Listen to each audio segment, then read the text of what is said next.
एक दफा का जिक्र है। सरसब्ज पहाड़ियों से घिरी हुई एक छोटी सी बस्ती में दो बहन भाई रहते थे, राफी और आयशा।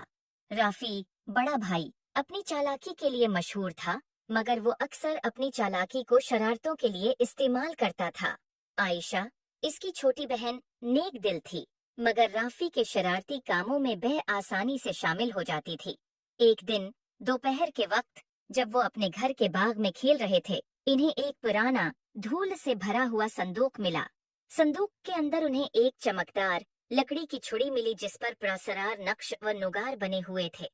तजस्सुस से भरे हुए वो छुड़ी को अपनी दादी जहरा के पास ले गए।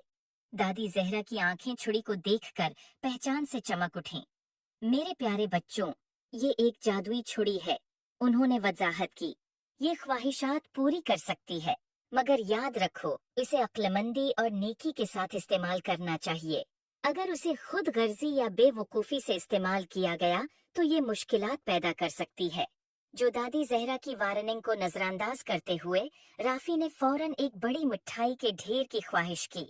अचानक कमरा मिठाइयों, चॉकलेट्स और केकस से भर गया। आयशा खुशी से चला उठी, मगर जल्द ही उन्हें एहसास हुआ कि मिठाइयाँ इतनी ज्यादा हैं कि वो खा नहीं सकते, और पूरा घर एक चपचपी जिंदगी में बदल गया। जिंदगी की परवाह किए बगैर राफी ने दूसरी ख्वाहिश की। इस बार इसने एक सुनहरी साइकिल की ख्वाहिश की।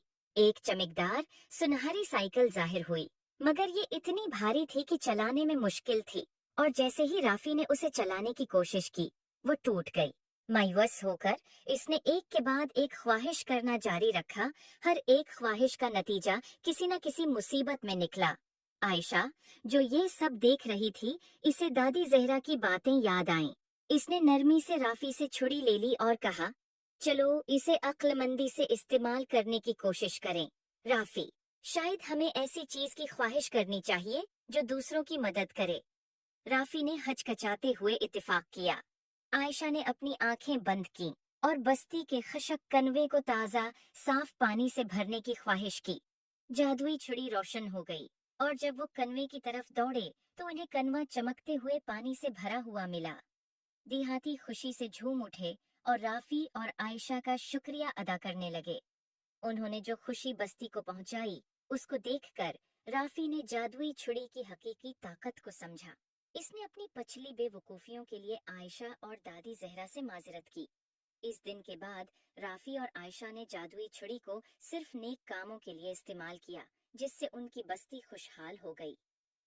किसी नरमा अखलाक, इस कहानी से सीखने को मिलता है कि ताकत और वसाइल को अक्लमंदी और नेकी के साथ इस्तेमाल करना चाहिए। खुद गर्जी या बेवकूफ़ाना अमल मुसीबत ला सकते हैं, मगर जब उन्हें दूसरों की मदद के लिए इस्तेमाल किया जाए तो वो खुशी और खुशहाली ला सकते हैं।